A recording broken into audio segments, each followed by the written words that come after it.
नमस्कार, मैं हूं रोहित कुमार। कोरोना काल में एक तरफ जहां लोगों की जान जा रही है, लगातार आंकड़े सामने आ रहे हैं नए संक्रमण के, वहीं दूसरी तरफ जिनके कंधों पर जिम्मेवारी है संक्रमित लोगों को बचाने की, वो खुद ही संक्रमण के बाद काल के गाल में समा रहे हैं। ऐसे कई डॉक्टर हैं जिन्होंने एक तरीके से जंग जो है, कोरोना वॉरियर्स के तौर पर उन्होंने जंग तो लड़ी, लोगों को घर भिजवाया, उन्हें ठीक किया, लेकिन कई ऐसे हैं जो खुद ठीक नहीं हो पाए और आखिरकार कोरोना की इस जंग में हार गए। आईएमए यानी कि इंडियन मेडिकल एसोसिएशन की तरफ से ऐसा ही एक आंकड़ा जारी किया गया है जो भयावह तस्वीर बयां करता है। बीते एक साल में देश भर के 22 राज्यों से जमा की गई आंकड़ों के मुताबिक 269 लोगों की जान कोरोना संक्रमण की वजह से गई है, जिसमें बिहार सबसे टॉप पर है।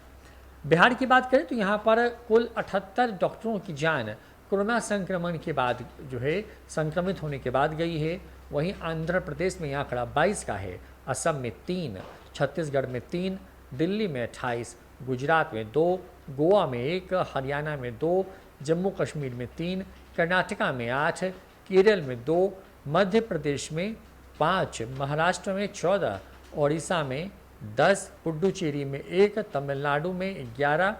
तेलंगाना में 19, त्रिपुरा में 2, उत्तर प्रदेश में 37, उत्तराखंड में 2, पश्चिम बंगाल में 14 और 2 अन्य जगहों पर डॉक्टरों की जान गई है। ये आंकड़ा स्टेट वाइज है जो कि आईएमए की तरफ से जारी किया गया और इसके तहत इन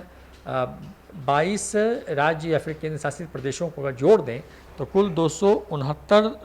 जो मरीज हैं, जो डॉक्टर हैं जो कि बीमार हुए, संक्रमित हुए और उसके बाद उनकी जान गई। सबसे डराने वाला आंकड़ा बिहार को लेकर के, यहाँ पे 78 डॉक्टरों की जान गई है और ये देश में किसी भी दूसरे बड़े राज्य के मुकाबले या छोटे राज्यों के मुकाबले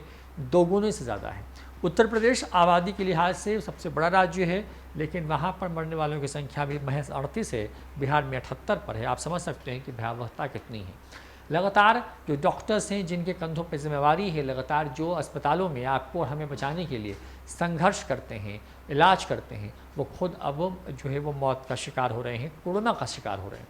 बड़ी बात यह है कि लगातार डॉक्टर जो हैं लोगों को जागरूक करने का काम कर रहे हैं, उनका इलाज करते हैं। ऐसे में जब वही संक्रमित हो जाए और उनकी जान जाने लगे और आंकड़ा इस तेज़ी से बढ़े तो ये चिंता बढ़ाती है। देश की बात करें तो देश में फ़िलहाल के हिसाब से करीब 35 लाख के आसपास में कुल एक्टिव मामले हैं। दूसरी लहर सबसे ज़्यादा दुनिया किसी देश में प्रभावित करती नजर आई तो भारत है, जहां पर हर दिन 4000 से ज़्यादा लोगों की एक औसतन जो मौत हो रही है। हालांकि राहत की बात यह है कि बीते कुछ दिनों में कई ऐसे राज्य हैं जिसमें बिहार भी शामिल है जहां पर संक्रमण की रफ्तार में कमी तो आई है, लेकिन जो मरने वाले हैं उनकी संख्या यथावत बनी हुई है और वो संख्या परेशान करती है। बिहार के साथ साथ देश के जो बड़े राज्य हैं जिसमें महाराष्ट्र, उत्तर प्रदेश, दिल्ली, पंजाब, हरियाणा ये सब शामिल है, उन राज्यों में संक्रमण के भी मामलों में गिरावट दिखी है, लेकिन जो मौत का आंकड़ा है वो एज इट इज़ बना हुआ है और यही चिंता बढ़ा रहा है। बड़ी बात यह है कि पहले लॉकडाउन जब किया गया साल 2020 में, जब